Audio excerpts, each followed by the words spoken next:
అంటే ఇక్కడ ఉన్న ప్రతి ఒక్కరు కూడా ఉద్యమకారులే. ఎవరు ఉద్యమంలో లేని వాళ్ళు అయితే ఇక్కడ ఉన్నట్టు నాకు కనబడతలేదు. అందరం కూడా ప్రతి ఒక్కరం ఉద్యమకారులమే ఇక్కడ ఉన్నాం. ఇవాళ మనం ఈ కార్యక్రమాన్ని ప్రారంభించుకోవడం అమరవీరులకు నివాళులర్పించుకొని ప్రారంభం చేసుకున్నాం. అది మనకు అన్ఫార్చునేట్లీ అనాలే, ఒక గత 60-70 ఏళ్ళ తెలంగాణలో కూడా ఎప్పుడైనా మనం బిడ్డల్ని పోగొట్టుకుంటూనే ఉన్నాం. దాన్ని బట్టి మళ్ళీ ముందుకు అడిగేస్తూనే ఉన్నాం.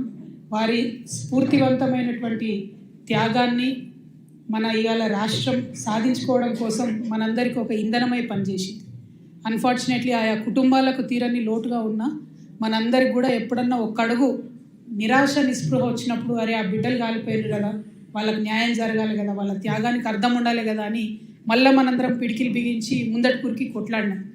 ఉద్యమ సాధనలో 13-14 ఏళ్ళు అందరం సహచరులుగా ఉన్నాం.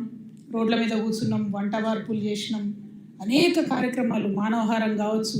అసలు ఉద్యమాలు అంటే ఎట్లా ఉంటాయి, పక్కనోడిని తిట్టకుండా మనకు కావాల్సినటువంటి విషయాన్ని సాధించుకోవడానికి పట్టుబడితే తెలంగాణలో లెక్క పట్టాలి అనేటట్టు అందరం ఇక్కడ ఉన్న వాళ్ళం 13-14 ఏళ్ళు కొట్లాడినాం, పనిచేసినాం. దానివల్లనే ఇవాళ రాష్ట్రం సాధించుకోగలిగినాం. మరి ఇప్పుడు జరుగుతున్నది ఏంటో కూడా ఒకసారి ఆలోచించుకోవాలి. ఆనాడు ఉద్యమంలో ఉన్నప్పుడు మీ అందరికీ తెలుసు, ఆంధ్ర తెలంగాణ ఒకటే రాష్ట్రంగా కలిసి ఉన్నప్పుడు మనం ఎప్పుడు విమర్శ చేసినా, మన ప్రాంతానికి అన్యాయం జరిగిందని ఎప్పుడు చెప్పినా ఆంధ్ర ప్రజలు ఏమనేది కాదు. ఎందుకంటే ప్రజలకు మధ్యలో ఎప్పుడు పంతాలు ఉండవు, పట్టింపులు ఉండవు, కొట్లాటలు ఉండవు. ఉల్టా ప్రజల మధ్యలో చుట్టరికాలు ఉంటాయి, అనుబంధాలు ఉంటాయి, రాకపోకలు ఉంటాయి, వ్యాపార వాణిజ్య సంబంధాలు ఉంటాయి. ఆనాడు ఉమ్మడి ఆంధ్రప్రదేశ్లో ఉన్నప్పుడు తెలంగాణ వాదులం మనం ఏ ఒక్క చిన్న విమర్శ చేసినా మన మీద గట్టిగా విరుచుకపడ్డది ఎవరు అంటే ఆంధ్ర రాజకీయ నాయకులు. మరి ఇవాళ ఏం జరుగుతుంది? ఇవాళ ఇప్పుడున్నటువంటి ముఖ్యమంత్రి అదే ఆంధ్ర రాజకీయ నాయకుల ఏజెంటు మనకి ఇక్కడ ముఖ్యమంత్రిగా ఉన్నారు. దానివల్ల ఏం జరుగుతుంది? గత 10 ఏళ్లలో 12 ఏళ్లలో అంతకుముందు ఉన్న ప్రభుత్వం అధికారంలో ఉన్నప్పుడు ఏమైంది ఏం కాలేదని పక్కన పెడితే ఒక భయం ఉంటుండే, ఒక లైన్ దాటొద్దు, తెలంగాణ వాదాన్ని కించపరిచే విధంగా వ్యవహారం చేయొద్దు అనే ఒక భయం, ఒక కట్టుబాటు ఉండే. ఇప్పుడేం జరిగింది? ఎక్కడ పడితే అక్కడ అడ్డగోలుగా ఆంధ్రోళ్ళ విగ్రహాలు పెట్టుకుంటూ, ఎక్కడ పడితే అక్కడ ఎవరు పడితే వాళ్ళు ఇష్టం వచ్చినట్టు మాట్లాడరు. అయితే ఆ మాట్లాడడం వెనుక కూడా ఉట్టిగా ఆషామాషిగా జరుగుతలేదు, దాని వెనుక ఒక కుట్ర ఉంది, అది మనం గమనించాం. ఇవాళ తెలంగాణ రాష్ట్ర అవతరణ దినోత్సవం రోజు తెలంగాణ ఉద్యమ ఆకాంక్షల గురించి మాట్లాడాలి, తెలంగాణ అభివృద్ధి గురించి మాట్లాడాలి, అక్కేంద్ర ఆంధ్రుల గురించి మాట్లాడుతుందని అందరికి అనుమానం రావచ్చు. కానీ తెలంగాణ ఉద్యమకారుల ఆకాంక్ష, తెలంగాణ ఉద్యమ ఆకాంక్ష మొట్టమొదటి వరుసలో ఏంటిది? మన అస్తిత్వాన్ని కాపాడుకోవడం, మన ప్రాంతాన్ని కాపాడుకోవడం, మన ఐడెంటిటీని కాపాడడం కోసం. ఇవాళ ఏం జరుగుతుంది? అక్కడ ఆంధ్రప్రదేశ్ రాష్ట్రం సపరేట్ అయ్యి మనలాగానే ఇవాళ 12 ఏళ్ళు నుండి 13వ సంవత్సరం వస్తుంది. ఈ 13 ఏళ్లలో అంత పెద్ద నాయకులు అన్ని పార్టీల అధికారంలోకి వచ్చినా అక్కడ కనీసం రాజధాని నగరం కట్టుకోలేకపోయారు ఇప్పటి వరకు వాళ్ళు. అంతకుముందు ఆంధ్ర తెలంగాణ ఎందుకు కలిసినాయి? తెలంగాణ చక్కగా ఉన్న తెలంగాణ ఎందుకు ఆంధ్రలో వచ్చి కన్నేసి కలుపుకున్నారు? ఎందుకంటే ఇక్కడ రాజధాని బాగుంది కాబట్టి, కర్నూలులో మేము గుడారాలలో ఉంటున్నాం కాబట్టి మేము తెలంగాణలో కలవాలి, తెలంగాణతో కలుపుకోవాలని చెప్పి ఆనాడు మాట్లాడినాం. ఇవాళ ఏం జరుగుతుంది? మరి 2 రాష్ట్రాలు అయిపోయాక అక్కడ రాజధాని కట్టుకున్నారు వాళ్ళు? కట్టుకోలేకపోయారు. 2 పార్టీలు కూడా విఫలమైనవి. ఇప్పుడు ఉన్నటువంటి ఆంధ్రప్రదేశ్ ప్రభుత్వం ఏదైతే సంకీర్ణ ప్రభుత్వం ఉన్నదో, బీజేపీ, పవన్ కళ్యాణ్ గారు, టీడీపీ, వీళ్ళందరూ కేంద్రంలో వాళ్ళకు కొంత అధికారం ఉంది కాబట్టి ఏం చేసిండ్రు? పార్లమెంట్లో అమరావతియే మా రాజధాని అని బిల్లు పాస్ చేసుకున్నారు. ఎంత విచిత్రం అంటే, భారతదేశంలో కేంద్ర ప్రభుత్వం పెత్తనం ఉండొద్దు రాష్ట్రాల విషయంలో అని మనం మాట్లాడుకుంటాం. కానీ అక్కడ ఏం చేసిరు?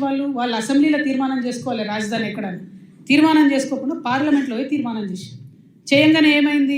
అపోజిట్ ఉన్నటువంటి జగన్మోహన్ రెడ్డి గారు, మీరు ఈ తీర్మానం చేసిరు కరెక్టే, కానీ ఇందులో మావిగన్ అంటే మచిలీపట్నానికి, వైజాగ్కి, గుంటూరుకి అన్యాయం జరుగుతుంది కాబట్టి ఆ ప్రాంతాలను కూడా కలుపుకొని అక్కడ ప్రభుత్వ భూమి ఎక్కడుంది, మీరు అక్కడ రాజధాని చేయండి అని ఆయన పొలిటికల్ బాంబ్ వేసిండు వీళ్ళ మీద. ఏంగానే ఏమైనారే, మేము ఇంత పార్లమెంట్ దాకా పోయి చట్టం చేసుకొని వస్తే ఈ పొలిటికల్గా మనకు లాభం దొరకలేదేంది, దీన్ని కన్ఫ్యూజ్ చేయాలి, ఆగం చేయాలి, ఆంధ్ర ప్రజల అటెన్షన్ డైవర్ట్ చేయాలి అంటే ఏం చేయాలి? తెలంగాణలో మీద పడి ఏడవాలి. అప్పుడేమైతే ఆంధ్ర ప్రజలు మొత్తుకుంటారు, అరే వీళ్ళేంద్ర తెలంగాణ అది ఇదని. సో ఈ అటెన్షన్ డైవర్షన్లు ఏం చేసిండ్రు? ఒకటేమో ఇప్పుడు ఏదైతే capital area development agency authority అని పెట్టుకున్నారో ఆ ఏరియాలో ఈ జగనన్న చెప్పిన మావిగాన్ని కూడా ఇంక్లూడ్ చేసిరు ఆ ఏరియాని కూడా. సో పొలిటికల్గా అట్లా బెనిఫిట్ చేసుకున్నారు. తర్వాత మహానాడు పెట్టిరు. మహానాడులో ఏం మొదలు పెట్టిరు? తెలంగాణ పదం డిక్షనరీ లేదని మన తెలంగాణతోనే అనిపించింది. ఇవి మెడకాయ మీద తలకాయ ఉన్నాడు, ఎవడన్నా డిక్షనరీ లేదంటాడు తెలంగాణ పదం. ఏడున్నది తెలంగాణ? రాజ్యాంగం చెప్పింది, భారత రాజ్యాంగం చెప్పి రాష్ట్రం ఇచ్చింది. ఎవడి డిక్షనరీలో, ఆంధ్ర డిక్షనరీలో ఉందా లేదా మాకు అవసరం లేదు. తెలంగాణ ప్రజలు రక్తం మరిగించి ఆత్మాహుతులు చేసుకొని కొట్లాడితే రాజ్యాంగబద్ధంగా పార్లమెంట్లో పాస్ అయ్యి అలా రాజ్యాంగం ఇచ్చింది రాష్ట్రం, రాజ్యాంగం ఇచ్చింది తెలంగాణ. మీ డిక్షనరీలో ఉంటే ఎంత లేకుంటే ఎంత, మీరు ఏం డిక్షనరీ చదువుతున్నారో మాకేం తెలుసు, మాకు అవసరం కూడా లేదు దాంతో.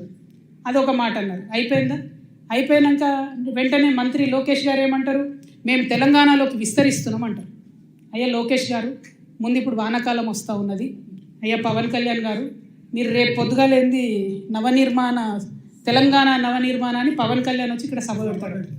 నేనేమంటున్నా అంటే ఈ లోకేష్ గారు పవన్ కళ్యాణ్ గారు వాళ్ళది ఒకటే ప్రభుత్వం కదా, ఆంధ్ర ప్రభుత్వాన్ని నేను విజ్ఞప్తి చేస్తున్నా. వానాకాలం వస్తుంది, మీ సెక్రటేరియట్లో, మీ అమరావతిలో మీ ముఖ్యమంత్రి గారి కుర్చీ కింద నీళ్ళు రాకుండా చూసుకోండి. ఫస్ట్ ప్రతి వానాకాలం అక్కడ క్యాపిటల్ మునుగుడే, ప్రతి వానాకాలం అక్కడ క్యాపిటల్ మునుగుడే. అంటే ఎంత అవమానం ఇది ఆంధ్ర ప్రజలకు చెప్పండి. నాయకులేమో వాళ్ళు ఇప్పటికీ కూడా ఆంధ్ర మంత్రులు వచ్చి హైదరాబాద్లో ఆపరేషన్లు చేయించుకొని పోతారు. 12 ఏళ్ళు అయింది, ఆడ కట్టుకోరాదనే హాస్పిటల్. మీ ప్రజలకు ఎట్లా మరి? మీరంటే కార్లు ఉన్నాయి, రయ్యరువే వచ్చిపోతారు. ప్రజలకు ఎట్లా? వాళ్ళు ఎక్కడికి పోవాలి? అయితే నెల్లూరులో ఉన్న వాళ్ళు చెన్నైకి పోవాలి, అక్కడ ఉన్న వాళ్ళు బెంగళూరు పోవాలి, అనంతపురం వాళ్ళు, లేకపోతే విజయవాడ దగ్గర ఉన్న వాళ్ళంతా హైదరాబాద్కి రావాలి. అంటే ఇప్పటికీ కూడా మీ ప్రజలకు హాస్పిటల్ కట్టరు, ఇప్పటికీ మీ ప్రజలకు కావాల్సిన వసతులు ఇయ్యరు. మీ రాజకీయ అవసరాల కోసం మాత్రం తెలంగాణ మీద పడేస్తారు. ఇది కరెక్ట్ కాదు. మేము గమనిస్తున్నాం. తెలంగాణ వాదులం రాజకీయంగా పరిణితి చెందినటువంటి వాళ్ళం. మీరేదో రెచ్చగొట్టగానే మేము రెచ్చిపోయి మేము ఇడికేలేదో అంటాం అనుకునేరు. కానీ ఇక్కడ వాళ్ళ ఏజెంట్ ముఖ్యమంత్రి గారు ఉండడం వల్ల నష్టం ఏం జరుగుతుందంటే రకరకాల విగ్రహాలు పెడుతున్నారు.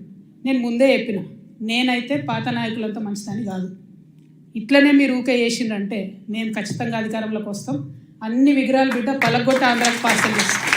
నేనైతే అంత ఓపిక మంత్రాలని కాదు, అంత విశాల హృదయం లేదు నాకు. ఎందుకు ఈ మాట చెప్తా ఉన్నా అంటే రావచ్చు పోవచ్చు, రొయ్యలు అమ్ముకోవచ్చు, రావచ్చు పోవచ్చు, షూటింగ్లు చేసుకోవచ్చు, రావచ్చు పోవచ్చు, సినిమాలు తీసుకోవచ్చు. వ్యాపారవేత్తలకైతే ఎర్ర చివాచి వేసి వెల్కమ్ చేస్తాం. ఎందుకంటే స్విట్జర్లాండ్ అని కాలు పట్టుకొని, యూకే అని కాలు పట్టుకొని, జపాన్ అని కాలు పట్టుకొని ఇడికి రాండయ్యా భూములు ఇస్తాం అంటున్నాడు.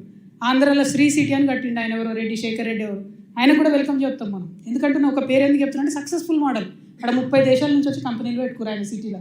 ఇక్కడికి వచ్చిండు అనుకోండి, మన దగ్గర 60 దేశాలలో వచ్చి కంపెనీ పెడతారు. మాకు ప్రాబ్లం వాళ్ళతోని కాదు, ప్రాబ్లం అలా మీళ్ళు వచ్చి మళ్ళా ఆంధ్ర రాజకీయ నాయకులు వచ్చి సెక్రటేరియట్లో గంట తిప్పుతామంటేనే మాకు ప్రాబ్లం. అది రానియం. ఇక పవన్ కళ్యాణ్ గారు ఆయన మీద ప్రొఫెసర్ నాగేశ్వరరావు గారు ఒక మాట మాట్లాడారు. అట్లనే నిన్న మన పాశం యాదగిరి అన్న ఒక మాట మాట్లాడంగానే ఇక్కడ వాళ్ళ ఏజెంట్ ఉన్నాడు కాబట్టి ఆంధ్ర పోలీసు వాళ్ళు మా మేధావులు ఇంటికి వస్తారు. ఇట్లా చేస్తే మాత్రం ఊరుకోం, క్వశ్చనే లేదు. మాకు అన్ని రైట్స్ ఉన్నాయి, మేము అనుకున్నది మేము ఖచ్చితంగా చెప్తాం. రాజకీయంగా దమ్ముంటే దాన్ని ఎదుర్కోండి. మీ కాడ రాజధాని కట్టుకున్నాడు రాదు శాత కాదు, కానీ ఇడికి వచ్చాట తెలంగాణ నవనిర్మాణం చేస్తారట. మా పని మేము చేసుకుంటాం, మా నిర్మాణం మేము చేసుకుంటాం, మా కథలు మేము పడతాం. రాష్ట్రం విడిపోయింది, ప్రజలు విడిపోలే. మీరు ప్రజల మధ్యలో చిచ్చు పెట్టకండి. చిచ్చు పెడితే మాట్లాడేటోళ్ళు లేరు, ఊరుకుంటోళ్ళు లేరు అనుకుంటారేమో. ఇగో ఈ జెండా రాకముందు లెక్క వేరే, ఇప్పుడు లెక్క వేరే. టీఆర్ఎస్ 2.0 ఇక్కడ, టీఆర్ఎస్ 2.0 ఇక్కడ పెట్టుకుంటే మాత్రం మంచిగా ఉండదు. ఇదివరకు ఒకసారి పెట్టుకున్నారు, రాష్ట్రం వచ్చింది. ఈసారి మూతి పనులు రాలిపడతాయి. కాబట్టి మీరు మా ప్రజల్ని తక్కువ చేసి మాట్లాడడం, మా మేధావుల మీద చేయాలనుకోవడం, లేనిపోని సాంస్కృతిక పెత్తనం మా మీద రుద్దాలనుకోవడం, మీకు అక్కడ రాజధాని కట్టుకోవడం చేతగాక మీ పొలిటికల్ పంచాయతీలను తీసుకొచ్చి మా మీద రుద్దడం. ముందు మీ రాజధాని కట్టుకోండి. మా జిహెచ్ఎంసీ ఎన్నికలలో పోటీ చేసే విషయం మీరు మళ్ళీ ఆలోచిద్దాం.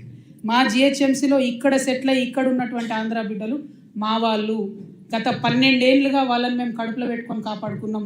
ఇంకా ఎన్ని ఏళ్ళైనా అట్లనే కాపాడుకుంటాం. తెలంగాణ వాళ్ళం ఎవరిని ఇబ్బంది పెట్టేటోళ్ళం కాదు. చుట్టపు సూపుగా వచ్చినా ఇంటికి వచ్చినా వాళ్ళని ఉన్నాం, వాళ్ళు మన దగ్గరే ఉన్నారు, మన దగ్గరే సెటిల్ అయిన, వాళ్ళతో ఇబ్బంది లేదు. రాజకీయంగా పెత్తనం చేస్తాం, సెక్రటేరియట్లో ఏలు పెడతాం, మీ విధానాలలో ఏలు పెడతాం, మీ నీళ్లు దోసుకుంటామంటే మాత్రం ఊరుకునేది ఉండదు. ఖచ్చితంగా చెప్తా ఉన్నాం. ఇవాళ మా ఉద్యమ ఆకాంక్షలో పరిరక్షణలో భాగంగా మొట్టమొదటిది మా అస్తిత్వాన్ని పరిరక్షించుకోవడం.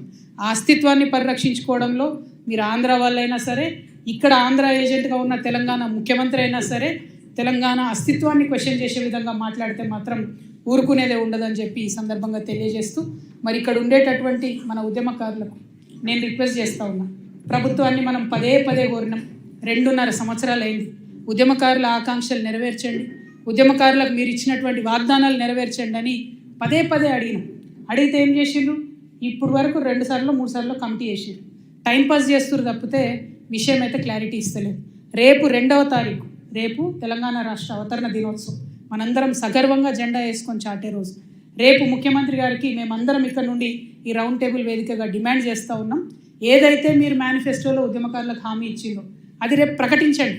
కమిటీలు చాలు, ఇక టైంపాసులు చాలు, కాకమ్మ కబుర్లు చాలు, కేకేలు పీకేలు ఇవన్నీ మాకు వద్దు. మాకు కావాల్సింది ఏంటిది? మీరు ఉద్యమకారులకు ఏదైతే ల్యాండ్ ఇస్తామన్నారో 250 గజాలు అది ఇవ్వండి.